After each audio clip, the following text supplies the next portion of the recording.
عقیدہ سنیے، نبی، رسول اور فرشتے گناہ نہیں کر سکتے، وہ معصوم ہے، ان سے کوئی گناہ ہو ہی نہیں سکتا۔ پرانے زمانے میں جب لوگوں کا پوال کا گھر ہوتا تھا، پھوس کا، تو برسات کے موسم میں بھیگ جانے کی وجہ سے اس کے اندر مرمرا پن پیدا ہو جاتا تھا۔ مرغیاں اوپر کیڑے ڈھونڈنے کے لیے چال کو ادھیڑ دیتی تھی۔ میں نے چال کہا، چھپر بھی کہہ سکتا ہوں، ہے تو لوگ مرغیوں کے پر کاٹ دیتے تھے اور ناخن کاٹ دیتے تھے، مرغیوں کے پر اور ناخن کاٹ دیتے تھے تاکہ پر کاٹنے کی وجہ سے اڑ نہ سکے اور ناخن نہ ہونے کی وجہ سے ادھیڑ نہ سکے۔ یہی تو ہوتا تھا۔ اللہ تعالیٰ نے سارے نبیوں کے اندر سے گناہ کرنے کا جو پر اور مادہ تھا کاٹ دیا، واہ واہ واہ واہ واہ، کاٹ دیا، نکال دیا اس کو۔ اب وہ دنیا میں انسان کی طرح جیتے تو ہیں مگر وہ کبھی گناہ نہیں کر سکتے۔ اللہ کریم نے اس کے اندر سے گناہ والے پر کو نکال دیا، اس لیے کوئی نبی گنہگار نہیں ہے۔ یہ عقیدہ یاد ہو گیا آپ کو؟ سمجھ گئے آپ کیوں نہیں ہے؟ یہ بھی سنیے، اس میں حکمت کیا ہے جی۔ اگر ایک نبی 1,24,000 کم و بیش انبیاء کرام میں سے ایک نبی کبھی بھی چاہے جانے چاہے انجانے کوئی گناہ کر لیتے، کوئی گناہ کر لیتے، مثلا جھوٹ بول دیتے، تو یہ امت اس نبی کی سنت سمجھ کر کے جھوٹ بولتے، اس نبی کی سنت سمجھ کر کے جھوٹ بولتی۔ اللہ تبارک و تعالیٰ نے کسی نبی سے، کسی رسول سے گناہ کا صدور اس دنیا میں نہیں کرایا تاکہ بعد میں گناہ کرنے والے کو سند نہ ملے کہ فلاں نبی نے گناہ کیا تھا، اس کی سنت سمجھ کر کے ہم نے کر لیا ہے۔ ارے مسلمانوں، جو چیز کسی نبی کی سنت نہیں ہے اس کام کو کرنا شریعت میں جائز نہیں ہے۔ اس لیے امتی کو نبیوں کی اقتدا کرنے کا حکم دیا گیا ہے، اور جب نبی نے کیا ہی نہیں ہے تو اس کی اقتدا بھی جائز نہیں ہے۔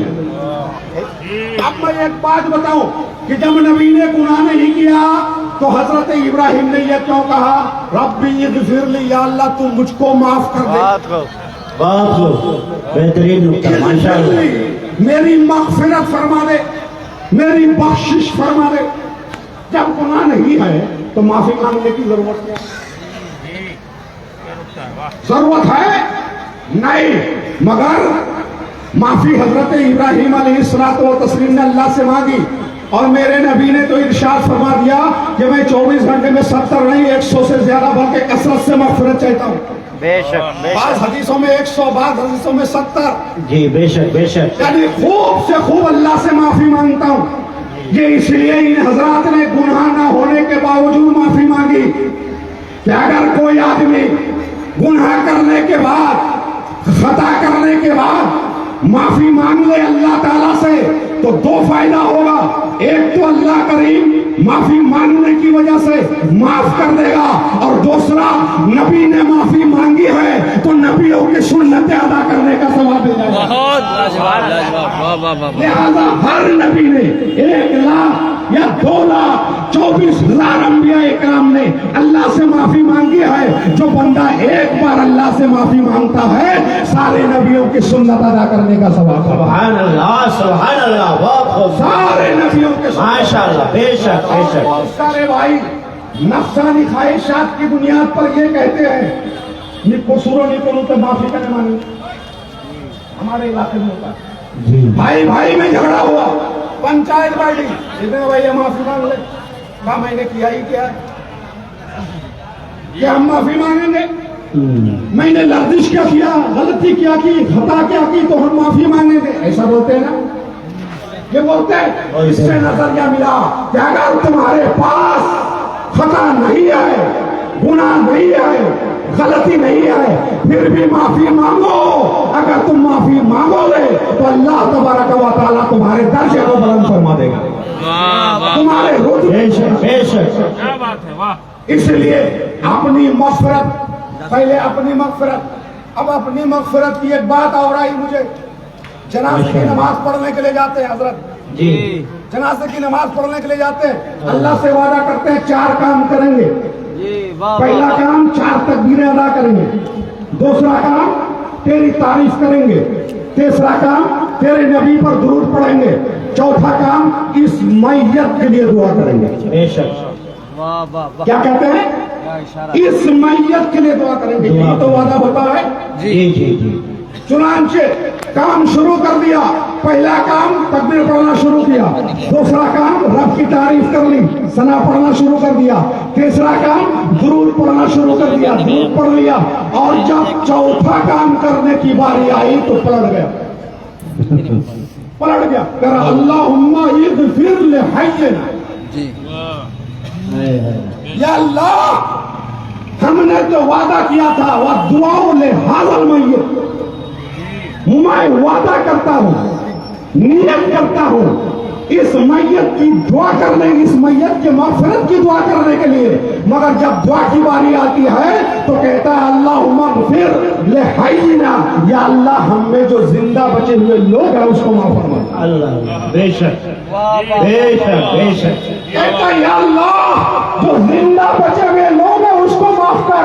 میں نے کہا یہ کیا بات ہے؟ 4 وعدے تھے، پہلا وعدہ تم نے پورا کیا ہے، دوسرا وعدے میں رب کا ثنا کیا ہے، تیسرے وعدے میں درود پڑھا ہے، وہ صحیح چل رہا تھا، مگر چوتھا وعدے میں تو تم کو یہ کہنا چاہیے اللہم اغفر لہذا المیت، جی یا اللہ اس میت کے لیے مغفرت فرما دے، مگر وہ نہیں کہتا، کہہ رہا اللہم اغفر لحینا، یا اللہ ہم میں جو زندہ بچے ہیں اس کی مغفرت فرما دے، اس کے بعد کہتا ہے میتنا، ہم میں جو مرے ہیں اس کو معاف فرما دے۔ واہ واہ واہ! یہ زندوں کے لیے پہلے کیوں؟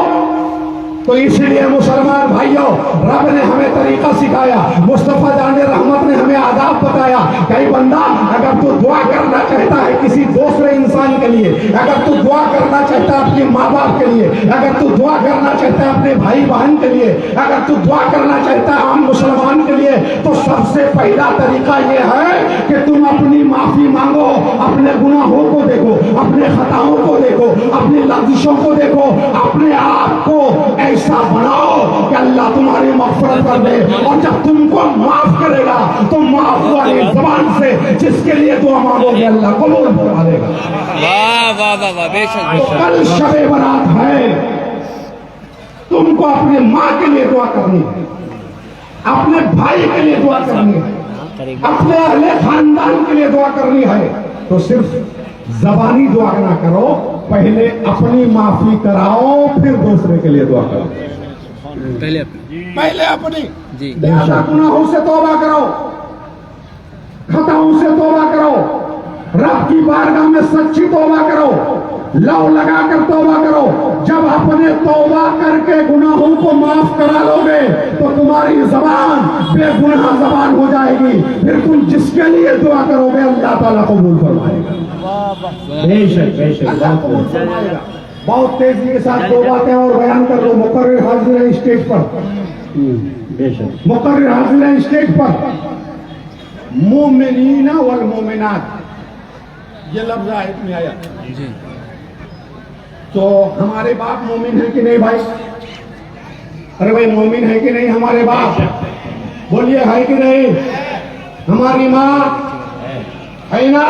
بے شک مومن ہے، تو والمومنین والمومنات میں ہماری ماں بھی ہے، ہمارے باپ بھی ہے، دونوں ہے۔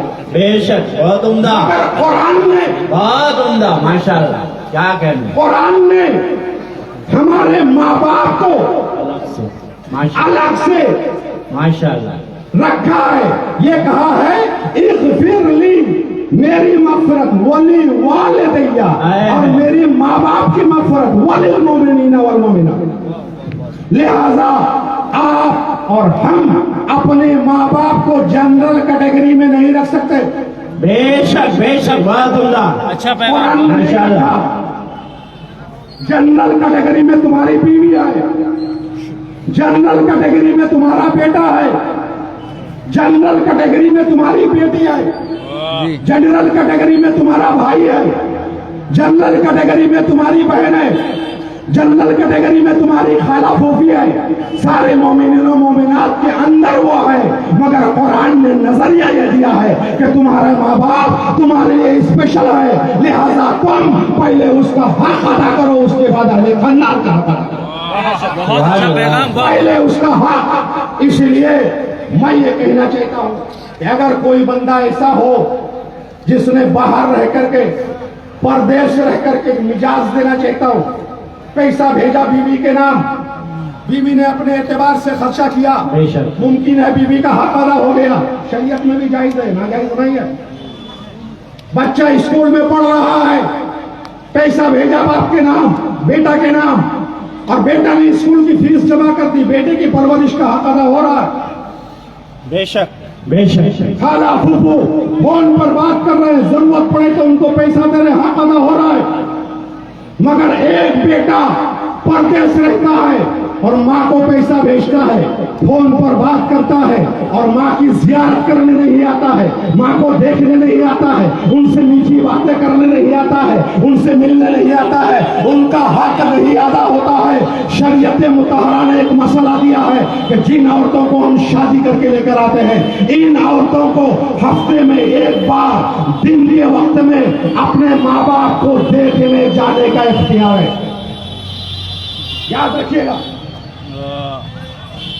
ہفتے میں ایک بار دن کے وقت میں, رات نہیں رک سکتی شوہر کے اجازت کے بغیر, رات نہیں رک سکتی شوہر کے اجازت کے بغیر.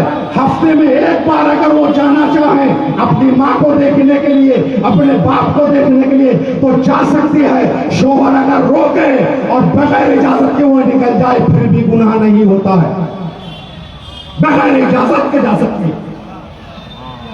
کیا نتیجہ نکلا؟ نتیجہ یہ نکلا کہ ساری ضرورتیں پوری کر دینا اور ماں باپ کی زیارت نہ کرنا, پیار سے ان سے باتیں نہ کرنا, ان کے پاس ٹائم نہ بتانا, ذاتی طور پر ان کی خدمت نہ کرنا, صرف پیسہ دے کر کے بہلانا, یہ حقیقی خدمت نہیں ہے. پیسہ بھی دو اور جس طرح سے بچپن میں پیار سے تم سے وہ بات کرتی تھی, بڑھاپے میں اس کے قریب رہ کر کے دو بار پیار سے کرو. جب رب کی بارگاہ میں ہاتھ اٹھ جائے گا تو تمہاری بگڑی قسمت کا بیڑا اسی ہاتھ سے پاک ہو جائے گا. یہ ضروری ہے, پیسے دینے سے سب نہیں ہوتا. اور یہ مر جائیں دنیا میں رہے تب بھی فائدہ اور مر جائیں تب بھی فائدہ. جی بے شک. سبحان اللہ سبحان اللہ. دو حدیث پاک سناتا ہوں. اعلیٰ حضرت امام عشق و محبت نے فتاوی فرقہ میں بڑا تفصیلی ایک جواب لکھا ہے جس میں پوچھا گیا ہے, سوال یہ ہے کہ مرنے کے بعد ماں باپ کے کتنے حقوق بچوں پر رہتے ہیں.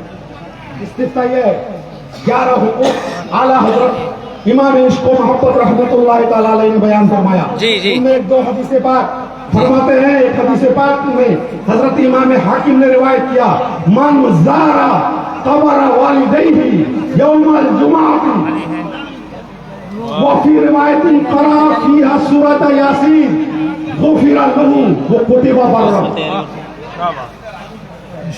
بہت خوب. جس نے جمعہ کے دن مرنے کے بعد, ماں کے مرنے کے بعد, باپ کے مرنے کے بعد, جمعہ کے دن ماں کی قبر کو دیکھنے گیا, باپ کی قبر کو دیکھنے گیا. ایک روایت میں صرف دیکھنا ہی ہے اور ایک روایت میں ہے وہاں جا کر قرآن پڑھنا.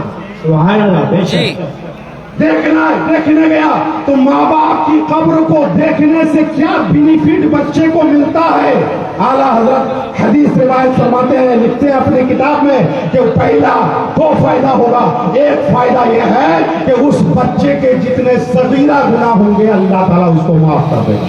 سبحان اللہ سبحان اللہ. اور دوسرا, اگر وہ بچہ بگڑا ہوگا, ناہنجار ہوگا, آداب نہیں سیکھا ہوگا, بگڑا ہوگا, خطیبہ برن, تو اللہ تعالیٰ ایسے بندے کو نیک بخت بنا دے گا.